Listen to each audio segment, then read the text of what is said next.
दोस्तों, हार्दिक पांड्या की कप्तानी में मुंबई की हुई लगातार दूसरी हार और दोनों ही बार हार के लिए हार्दिक पांड्या ही है जिम्मेदार। जी हां दोस्तों, मुंबई लगातार अपना दूसरा मैच हार गई है और दोनों बार हार्दिक पांड्या ही जिम्मेदार हैं। जी हां दोस्तों, वही हार्दिक पांड्या जो कि मुंबई के कप्तान बने हैं और उनकी कप्तानी में मुंबई को दूसरी बार हार का सामना करना पड़ा है। जी हां दोस्तों, हार्दिक पांड्या खुद को बहुत बड़ा कप्तान समझते हैं, खुद को सबसे ऊपर समझते हैं, रोहित शर्मा जैसे सीनियर खिलाड़ी से भी ऊपर समझते हैं, टीम मैनेजमेंट से भी ऊपर समझते हैं। क्योंकि दोस्तों, आज के मैच में हार्दिक पांड्या ने ना सिर्फ बल्लेबाजी से मैच को हरवाया बल्कि बॉलिंग में भी हार्दिक पांड्या की जिद ने मुंबई को मैच हरवाया। जी हां दोस्तों, पहले बात करते हैं कि बॉलिंग में किस तरीके से हार्दिक पांड्या ने मैच को हरवाया है। जी हां दोस्तों, आपको मालूम है कि आज सनराइजर्स हैदराबाद बेहद खतरनाक बल्लेबाजी कर रही थी। ट्रेविस हेड हो, अभिषेक शर्मा हो, चाहे मार्करम हो, चाहे क्लासन हो, सभी धुआंधार अंदाज में बल्लेबाजी कर रहे थे और मुंबई की तरफ से कोई भी गेंदबाज आ रहा था सबकी धुनाई हो रही थी सिवाय एक गेंदबाज के। वो गेंदबाज हैं मुंबई के सबसे खतरनाक गेंदबाज जसप्रीत बुमराह। लेकिन दोस्तों, जसप्रीत बुमराह को सिर्फ पावर प्ले में सिर्फ एक ओवर दिया गया, उसके बाद जसप्रीत बुमराह को बॉलिंग नहीं कराई गई। जसप्रीत बुमराह को उस वक्त बॉलिंग दी गई जब सनराइजर्स हैदराबाद का स्कोर 200 के पार हो चुका था। उस वक्त क्लासन जम चुके थे, आंखें जमा चुके थे, जबरदस्त हिटिंग कर रहे थे और वही हुआ।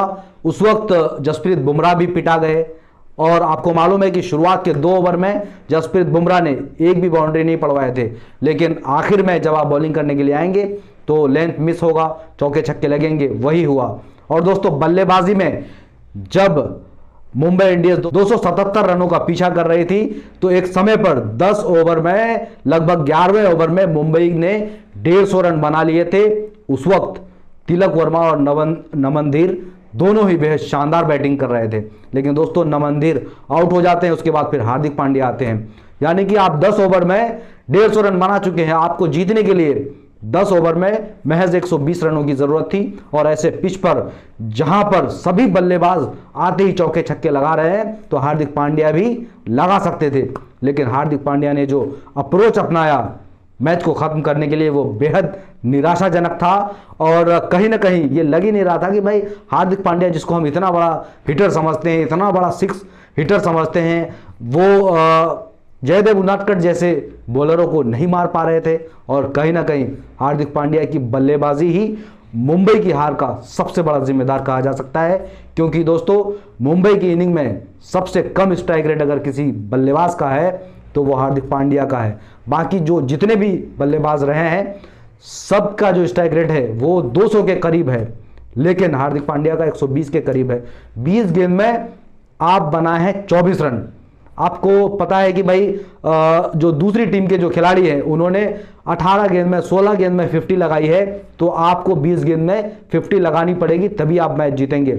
लेकिन हार्दिक पांड्या ने जो अप्रोच अपनाया है, कहीं ना कहीं हार्दिक पांड्या ही इस मैच में मुंबई की हार के जिम्मेदार हैं। जी हाँ दोस्तों, हार्दिक पांड्या कप्तानी में दूसरे खिलाड़ियों की बात नहीं मानते हैं, अपने सीनियरों की बात नहीं मानते हैं और जब बल्लेबाजी करने के लिए आते हैं तो वो सिर्फ अपना विकेट बचाने के चक्कर में रहते हैं। वो टीम के लिहाज से, टीम को किस चीज़ की ज़रूरत है उस लिहाज से नहीं खेलते हैं। तो कहीं ना कहीं आज की हार के भी सबसे बड़े जिम्मेदार हार्दिक पांड्या ही कहे जाएंगे।